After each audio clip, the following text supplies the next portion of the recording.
are late today. ഓടിക്കൊരങ്ങി. ഇത് കനി, എന്റെ അനിയത്തിയാ. 5th പഠിക്കുവാ. എന്റെ സ്കൂളിലല്ലാട്ടോ, സെയിന്റ് തെരേസാസില്. എനിക്ക് സങ്കടം വരുമ്പോഴും സന്തോഷം വരുമ്പോഴും ഇവളെ കാണണം. സങ്കടം വരുമ്പോ ഇവളെ കണ്ട എല്ലാ സങ്കടവും തീരും. സന്തോഷം വരുമ്പോ ഇവളെ കണ്ടില്ലെങ്കിൽ ഒരു സന്തോഷവും തോന്നില്ല. ചുമ്മാ പുളുവാ.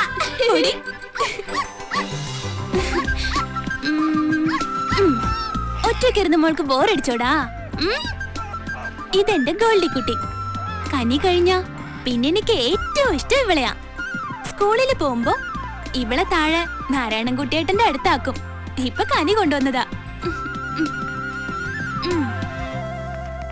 നീ വല്ലതും കഴിച്ചോ? ഇല്ല. ഫ്രിഡ്ജിലൊന്നുമില്ലേ? മമ്മി ഉണ്ടാക്കി വെച്ചിട്ടുണ്ടാവൂലോ. നോക്കി ചേച്ചി വന്നിട്ട് ചൂടാക്കി തട്ടേന്ന് കരുതി. ഇങ്ങനൊരു മടിച്ചി. ചെല്ല്, യൂണിഫോം മാറ്റിട്ട് വാ.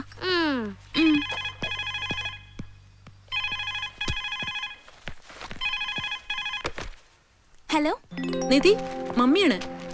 കനി എത്തിയോ? വന്നപാടെ രണ്ടാള് യൂണിഫോം പോലും മാറ്റാതെ കമ്പ്യൂട്ടറിന്റെ മുമ്പിലാവും അല്ലേ? ശരി ശരി. ആ, ഫുഡ് ചൂടാക്കി കഴിക്കേ. പിന്നെ പപ്പ വിളിച്ചിരുന്നു, ഇന്ന് വരും. ഷോപ്പ് അടച്ച് ഞാൻ റെയിൽവേ സ്റ്റേഷനിൽ നിന്ന് പപ്പയും പിക്ക് ചെയ്തേ വരൂ. 8:30 ട്രെയിന്. അതുവരെ ടി വിയും കണ്ട് കളിച്ച് നടക്കാതെ രണ്ടാളും ഇരുന്ന് പഠിച്ചോളണം.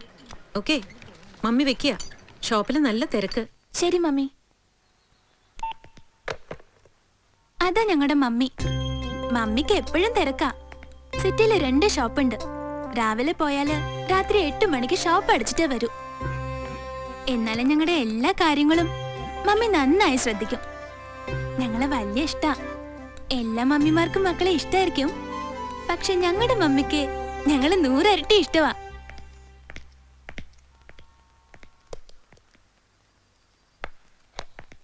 പിന്നെ എന്റെ പ്രശ്നം എന്താണെന്ന് ഇപ്പോഴും പറഞ്ഞില്ല. പറയാം, ഇനി ഒരിക്കൽ പറയാം.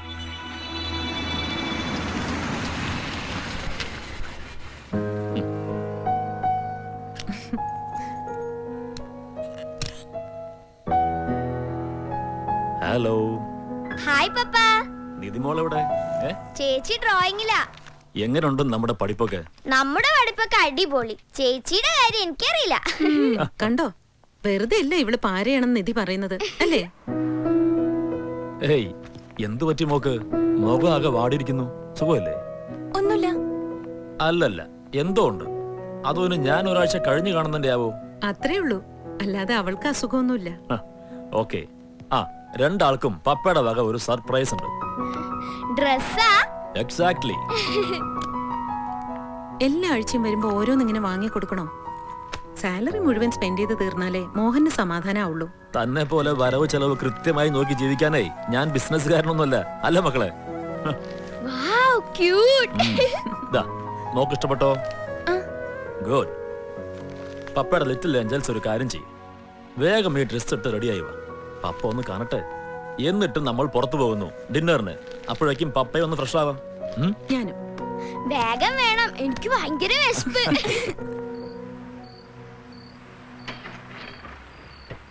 ഈ ചേച്ചിയുടെ ഒരു കാര്യം എന്താ വരാത്തെ? എനിക്ക് വിശക്കണു മമ്മി. വരും, നീ കിടന്ന് ബഹളം വെക്കാതെ.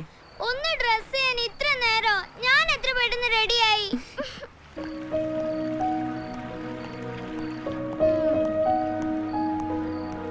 നീ എന്താ പപ്പ വാങ്ങിക്കൊണ്ടുവന്ന ഡ്രസ് ഇടാത്തെ? അത് ലൂസാ. അപ്പൊ അവളുടെ കറക്റ്റ് ആണല്ലോ. പോട്ടെ, അവക്ക് ഇഷ്ടപ്പെട്ടില്ലെങ്കിൽ വേണ്ട, നമുക്ക് വേറെ വാങ്ങിക്കാം. അല്ല മോളെ? പപ്പ വണ്ടി വിട്, വിശപ്പ്.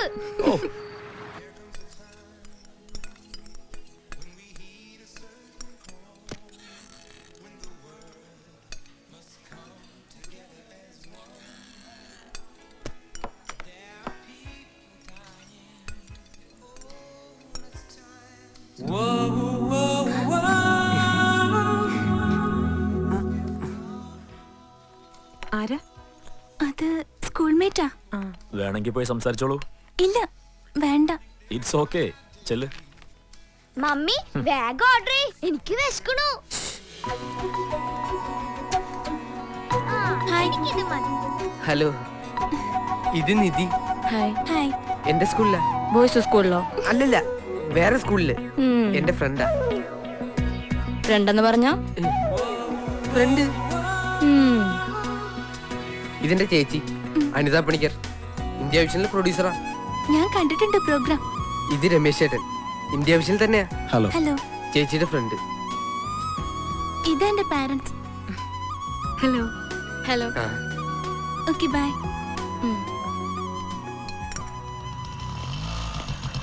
അപ്പോ എല്ലാം പ്ലാൻഡ് ആയിരുന്നു അല്ലേ? എന്ത്?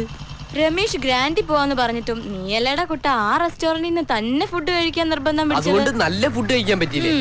ആ സുന്ദരിക്കുട്ടി ഇതുപോലെ പേരൻസിനെ നിർബന്ധിച്ചിട്ടുണ്ടാവും അവിടെ തന്നെ ഫുഡ് കഴിക്കാൻ. ഏത് സുന്ദരിക്കുട്ടി? ഞാൻ ഇന്നൊരു സുന്ദരിക്കുട്ടി അവിടെ കണ്ടുള്ളൂ. എന്താടാ അവളുടെ പേര്? നിധി. ഈ പ്രായത്തിൽ നിന്റെ ചേച്ചിക്ക് പോലും തോന്നാത്ത ഐഡിയ നിനക്കെങ്ങനെ തോന്നിയടാ? അത് ജന്മവാസന. ഓ, അതുകൊണ്ടാവും മീശ മുളയ്ക്കുന്നതിന് മുമ്പേ തുടങ്ങിയത്. വീട്ടിലെത്തട്ടെ, ഇന്നെന്താ നടക്കാൻ പോണെന്ന് കാണാം. ദേ, ഇവ കാര്യങ്ങൾ എന്നെ ഭരിക്കാൻ പറ്റരുത്. എനിക്ക് ഇഷ്ടമല്ല, പറഞ്ഞേക്കാം. വണ്ടി വിട്. എന്താടാ ഭരിച്ചാല്? ഒന്നുമില്ലേലും നിന്നെക്കാളും 5 വയസ്സിന് മൂത്തതല്ലേ ഞാൻ. 5 വയസ്സല്ലേ? 50 വയസ്സൊന്നും അല്ലല്ലോ. ചേച്ചി ഡിന്നറിന് ബോയ് ഫ്രണ്ടിനെ കൂട്ടി വിളിച്ചപ്പോ ഞാൻ എതിർത്തോ? അതുപോലെയാണോ ഇത്? ഞങ്ങളുടെ കല്യാണം ഫിക്സ് ചെയ്തതല്ലേ? ആ, എന്നാ ഇതും ഫിക്സ് ചെയ്തു. എന്തോ? അല്ല, ഇതും ഫിക്സ് ചെയ്തു. ആര് ഫിക്സ് ചെയ്തു? ഞാൻ ഫിക്സ് ചെയ്തു. ഇറങ്ങടാ. നിന്നോടാ പറഞ്ഞ ഇറങ്ങാൻ. എല്ലാ കാര്യവും നീ സ്വന്തമായി ഫിക്സ് ചെയ്ത സ്ഥിതിക്ക് ഇനി സ്വന്തമായി നടന്ന വീട്ടിലേക്ക് വന്നാ മതി. ചേച്ചി ഇവിടെ നല്ല ദൂരമുണ്ട്. ആ, സാരമില്ല. ഓട്ടോ പിടിക്കാൻ കാശില്ല എന്റെ കയ്യില്.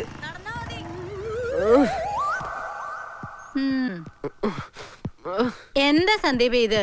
ചേച്ചിയുടെ കൂടെ പുറത്തു പോയാ ചേച്ചിയുടെ കൂടെ തന്നെയല്ലേ തിരിച്ചു വരിക, അല്ലാതെ അവളെ തനിച്ചേക്ക് മുങ്ങ ചെയ്യാ? ആര് പറഞ്ഞു ഞാൻ മുങ്ങിന്ന്? അനി പറഞ്ഞു. റെസ്റ്റോറന്റിൽ നിന്ന് ഇറങ്ങിയതു ഏതൊരു ഫ്രണ്ടിനെ കണ്ട് നീ അയാളുടെ ബൈക്കിന്റെ പിന്നാലെ കയറി പോയിന്ന്.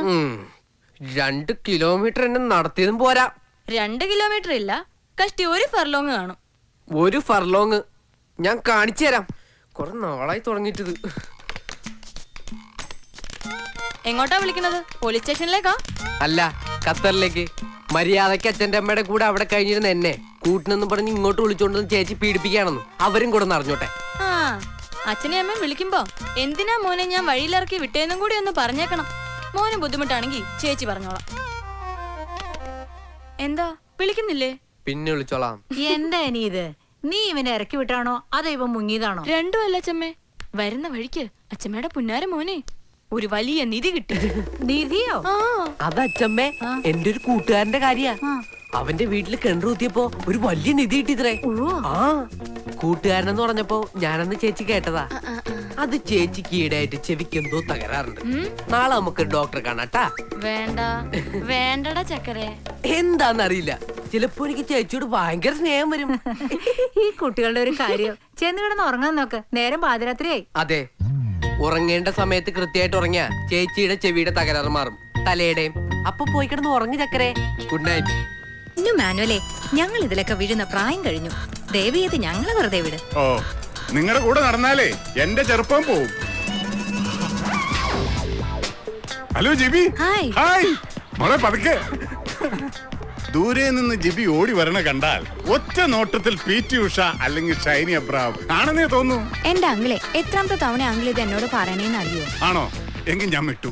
പക്ഷേ ഇത്തവണത്തെ ഇന്റർ യൂണിവേഴ്സിറ്റി അത്ലറ്റിക് മീറ്റിൽ 400 മീറ്റേഴ്സിൽ ബീന മോളുടെ റെക്കോർഡ് നമുക്ക് ബീറ്റ് ചെയ്യണം. ജിബിക്ക് അതിന് കഴിഞ്ഞാൽ വേളാങ്കണ്ണി മാതാവിനും മെഴുതിരി കത്തിച്ചോളാവെന്ന് ഞാൻ നേർന്നിരിക്കുക. വേളാങ്കണ്ണി മാതാവും ഞാനും കൂടി അതിന് ട്രൈ ചെയ്തോളാം. ആയിക്കോട്ടെ. അങ്കിൾ ഇപ്പൊ ആ ആന്റിമാരുടെ കൂടെ നടക്കുന്ന തന്നെയാ ബെറ്റർ. എന്റെ കൂടെ ഓടി എത്തില്ല. ആര് പറഞ്ഞു? നീ വിചാരിക്കണോലെ എനിക്കത്ര പ്രായമൊന്നും ആയിട്ടില്ല. എന്നാ നോക്കാം. നോക്കാം. റെഡി, നിക്ക്.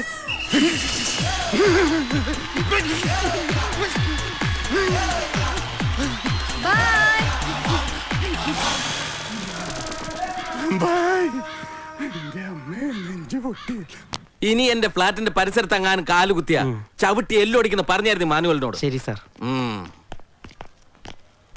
ആരെ ഗീവറീസ് രാവിലെ തന്നെ ജേക്കബ് സാർ ചീത്ത വിളിക്കുന്നത്? അത് പ്രത്യേകിച്ച് ചോദിക്കണോ? നമ്മുടെ മുതലാളി.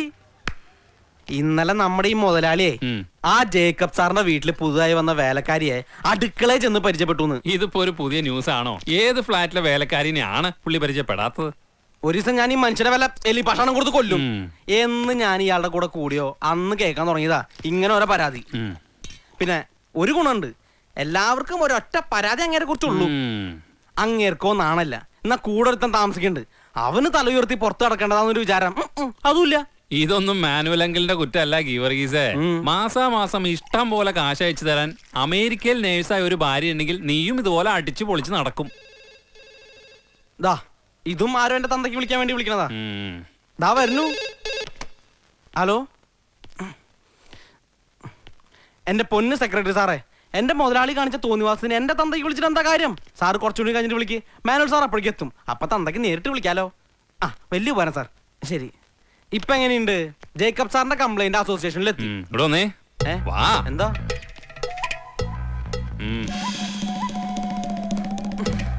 ഇന്ന് മിക്കവാറും ഞാൻ ഈ മനുഷ്യനെ ഒലക്കി കടിച്ചു കൊല്ലും.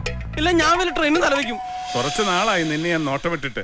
സ്ത്രീകളെ കാണുമ്പോ അവന്റെ ഒരു മോരി ശൃംഗാരം. പച്ചക്കറി വിൽക്കാൻ മന്നവും പച്ചക്കറി വിറ്റാ മതി, അല്ലാതെ അവരുടെ കുടുംബകാര്യങ്ങളൊന്നും അന്വേഷിക്കണ്ട. അത് പോട്ടെ മാനുവൽ, ബാലൻ ഇവിടെ ദിവസം വരുന്ന ആളല്ലേ. അയ്യോ അത് കാര്യമില്ല ഗീതേ, നിങ്ങൾ ലോല മനസ്സുകളാ. ഇവന്റെ ഒക്കെ പ്രലോഭനത്തിൽ പോയി വീഴും, എന്നിട്ട് അവൻ പിന്നീട് ഫ്ലാറ്റിൽ കയറി വരും, കക്കും കവർച്ച നടത്തും, എന്നിട്ട് കൊല്ലും. ഇയാൾക്കിത് എന്തിന്റെ അസുഖ?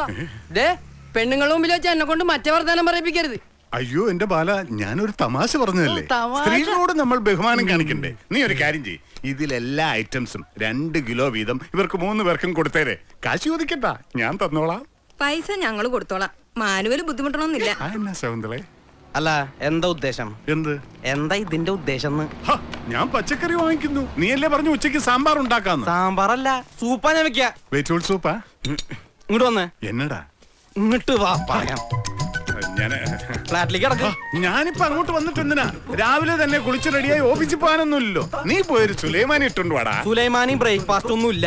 ഇന്ന് 2-ൽ-1 തീരുമാനിക്കണം. കാര്യം ഞാൻ കുക്കാ, പക്ഷെ എനിക്ക് ഇവിടെ കുറച്ച് നിലയും വിലയൊക്കെ ഉണ്ട്, അത് നമ്മളായിട്ട് ഇല്ലാണ്ടാക്കരുത്. അതിനിപ്പോ ഞാൻ എന്ത് ചെയ്തു നാടാവേ? രാവിലെ തന്നെ ജേക്കബ് സാറെ ഒന്ന് ചീത്ത വിളിച്ച് പോയുള്ളൂ. ഓരോ ദിവസം കഴിയും തോറും ഓരോ പിരി ലൂസാവാന്നാണ് സംസാരം. എടാ ലൂസായി ഒരു ദിവസം എല്ലാം കൂടെ അങ്ങ് അഴിഞ്ഞ് താഴെ വീഴും. അതിനല്ലടാ നമ്മൾ ജീവിക്കണേ.